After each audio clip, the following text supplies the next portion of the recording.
Hi, what's up, gamers? This is me, Rishab Danku Gaming, and today I'm going to talk about the top 10 releases of October 2023. So, this will be a game including both consoles and PCs because there's not a lot of like exclusives being released, like one or two exclusives for console. So, it's a waste to just do a list of just consoles and PCs separately. So, I'm doing a complete list of the best game releases of October 2023. So, let's start off with the video.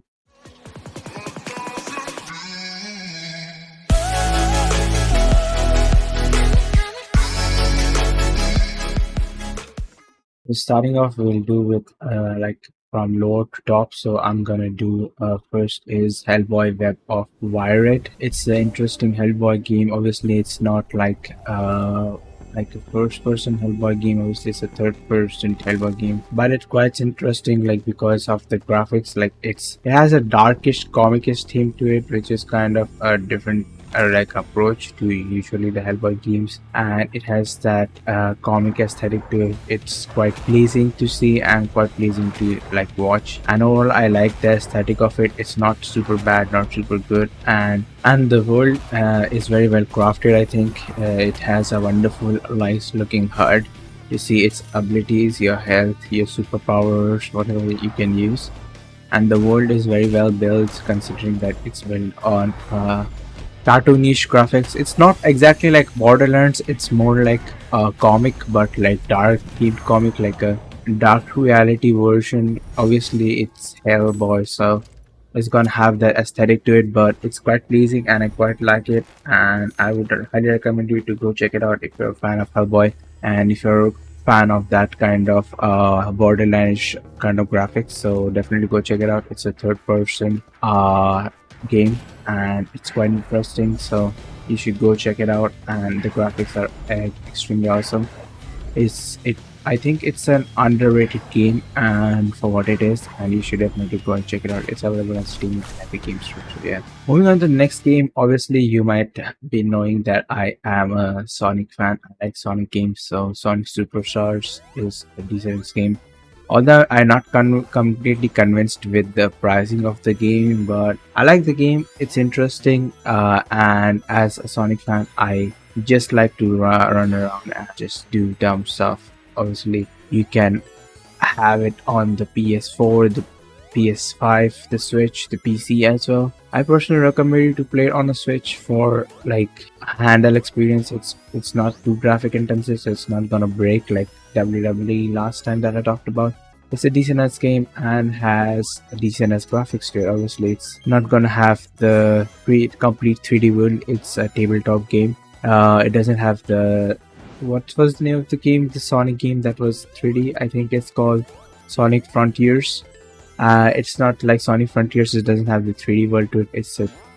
It obviously had a world, but it's mostly platformer type. So if you are waiting like for another 3D world Sonic game, it's not that, so you can skip that. But if you're a fan of the classic Sonic game, you'll definitely enjoy it, so you can go check that out. I'm biased to Sonic, so I can understand if you don't like it. Next up, for the racing fans, Forza Motorsport is here. I know there's a lot of technical and glitch bugs and stuff like that, and it underpromised the graphics, but overall, if you're playing it on a decent hardware, I don't find a problem in it. I am not that nitpicky with graphics and I don't watch it that closely, but if you're a person that has a high standards for graphics on a racing game, I would not recommend you to check it until it's finally patched and stuff like that. But for me, it was a fun game. I really enjoyed it, and I would put it in my top 10 list of games that I liked that are released this month. So yeah, the next game that I'm gonna talk about, I think a lot of you might not like it. A lot of you might like it. It's very objective. I know the pricing is wrong and they under-delivered on the stuff, but considering that it's cheaper in India than in US markets, so I would say if you're really interested into Metal Gear games, go for the Metal Gear Solid Master Collection Volume 1. I know it's many people have complained about the price. Many people complain about like missing features and stuff like that. But for me, it was a fun playable game, and since I bought it around like 2k Indian rupees, so it was not that big of a deal for me. And I was getting 3 games, like solid Metal Gear Solid 3 games and 2 Metal Gear games, so it was fine for me. I just played it like I usually play games. Yeah, it doesn't have like actual upscaling to it. It doesn't have like actual native I guess 1080p to it, but I don't mind playing on a 720p game because I used to play 720p games before and it was not that bad for me. I played PS2, I played PS3, so I find it quite interesting. Since I didn't own Metal Gear or like the Metal Gear HD collection, I have the Metal Gear I think on the PS3, like then Metal Gear 4 I think, but I didn't have the HD collection, so I missed out on that, so I just bought the Master Collection anyways. It was fun for me, but yeah, it has problems. It is it is overpriced in other regions like Europe and the United States, and under delivers on a lot of that features that people might like and people might want. So that's that. It's a personal choice. So yeah. Now let's talk about another game that was launched with bugs. I can understand. With coming of age, games have become bigger and bigger and with more intense, graphically intense. So having a bug or two, it's okay. And with modern, always online kind of thing going on, you have your internet plugged in all the time. A few patches won't hurt, right? So I think like currently it might be problematic for a lot of people, like with lower end PC, especially like if you're on RTX, not RTX, like a GTX series, like 16 series or maybe 10 series. But I liked City Skylines too. It was interesting. I liked building cities once in a while, so I really liked it. The thing that I like more about it, like they have upscaled like they have made the graphics to the next level. That's interesting. They have added more models to it, so that's also good. And like there's a significant difference between 1 and 2. Like this, like the graphics is massively huge. Like there's huge difference between the graphics of City Skylines 1 and City Skylines 2.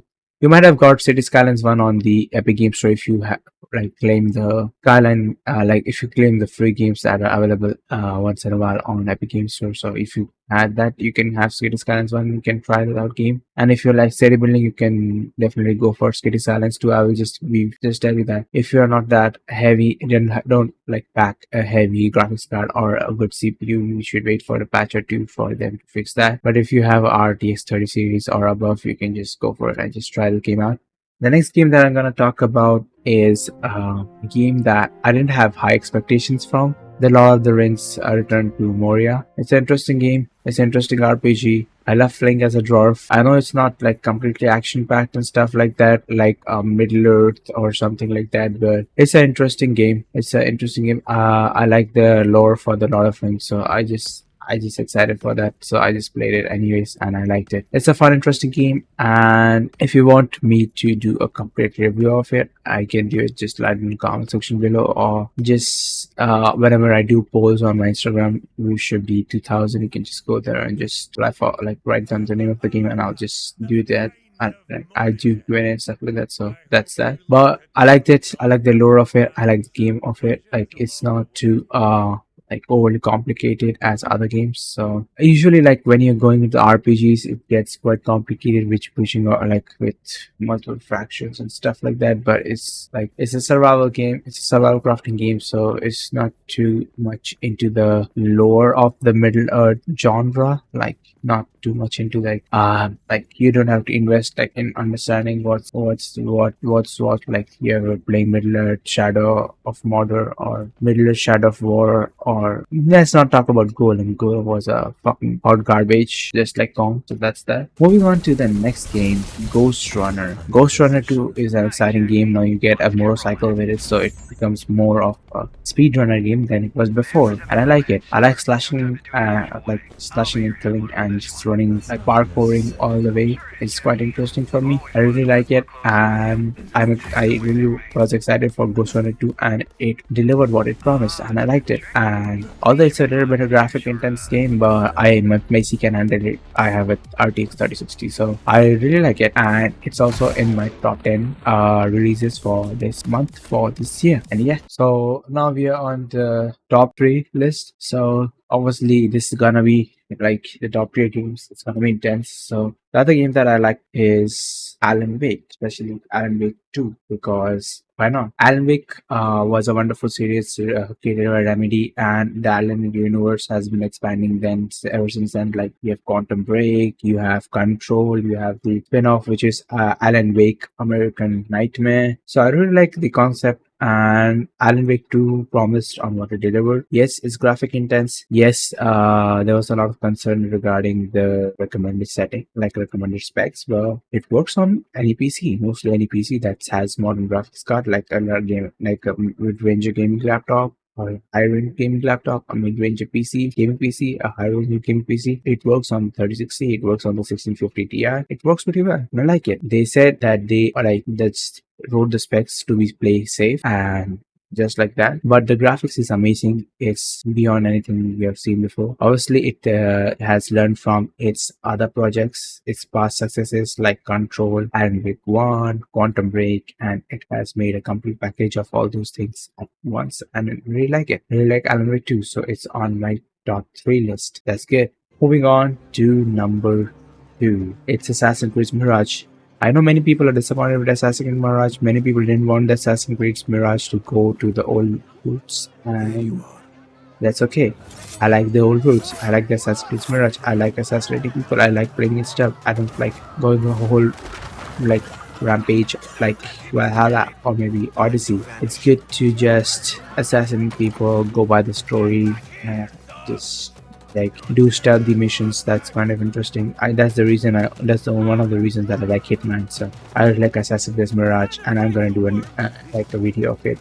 So before that, subscribe to my channel, hit the bell notification to get updates on my new videos. So yeah, that's that. So talking about the final game, the game that I liked the most, it was unexpected release, but nevertheless, Spider-Man 2. I really like Spider-Man 2. Many people don't like it. Many people think that it's a safe sequel. I think it is. But if the safe sequel works for me, if I enjoy it, if I think that the money that I put in it's worth, I'll play it. I like it. I like the graphics. I like the abilities and stuff like that. Yeah, they have trimmed up on the abilities and stuff like that. That individual suits doesn't have individual abilities, but I don't mind. I just selected random abilities and just took the random suits anyway. So I just took the suits just as a cosmetic. I just went for the story, just for the swinging. Just being Spider-Man able to swing in just such a lively New York and Manhattan, it's unbelievable. And they have like expanded the city. They have included 2 parts, one where Miles is and one where Peter is. They have included the switching mechanism, which I like pretty much. It has like the GTA kind of aspect to it. It's pretty interesting for me, and or I think it's one of the best releases of this month, and I really like it. And as far as for the bonus content here, you also get Lord of the Fallen. The Lord of the Fallen is the remake to Lord of the Fallen, released in 2014. It's an upgraded version. It's a Dark Souls game, so if you're really interested into Dark Souls games, you can check out The Lord of the Fallen. It released on October 13, and it's currently on sale, I think. So you can go check that out. And there's also another game that's a cartoonish based game. It's called Wizards with a Gun. It's also an interesting concept where it's lock and load for a release. Like it's a basic co-op a shooter game, and the demo for it is currently on Steam. You can check that out, and you can decide for yourself if you really like it. It released on October 17th, so it's currently out also, and but it's not on sale, so you do check the game out before you go and purchase it. And there's another Hot Wheels game. As you know, Hot Wheels Unleashed released 2020, I think, or 21, and the new sequel to it released recently on October 19th. It's upgrade. The tracks have been improved, the RTX, ray tracing, path tracing has been added, and there are more maps, more cars, and more stuff to it. And I think they added like 130 more vehicles, which is pretty good. And they added motorbikes and ATVs to it as well. So that's that's a decent upgrade, worth buying. Really interested into like racing stuff like that, like arcade racing, Hot Wheels racing. You can definitely go and check that game out on Steam as well. And of course, there's a Super Mario Bros. Wonder. If you're a Switch player, if you're interested in Super Mario's, They have re-released the Super Mario Bros. Renamed as Super Mario Bros. Wonders. So it's the original Super Mario's that were released in Wii U. It's officially been ported to Switch, and you can go and play that game out. And it also has the Elephant Mario power up kind of thingy. There are more updates and graphical updates to it, so you can go check that out as well. And if you're interested into like wrestling, like not wrestling, but like shooting kind of game, you can check out UFC 5. I'm not too much into UFC, but I have played on my friend's computer and it's looked pretty dope. So if you're into UFC, if you're into fighting games, you can check out UFC 5. It's released after I think 5 or 4 years, so there has not been like a total difference in graphical fidelity, but it's a massive upgrade. It's bug free. It's fun to play, and I really like it. So if you're into boxing, unlike I am, but like if you want to play with your friends, if you have siblings, if you have stuff like that, you can check out UFC 5. And thank you for sticking till the end of this video. I really appreciate it. And if you really like the video, press the like button. If you don't like the video, you can dislike the video. It's up to you. And write in the comment section below which is your favorite release for this month. And we'll meet you in the next video. Till then, peace out.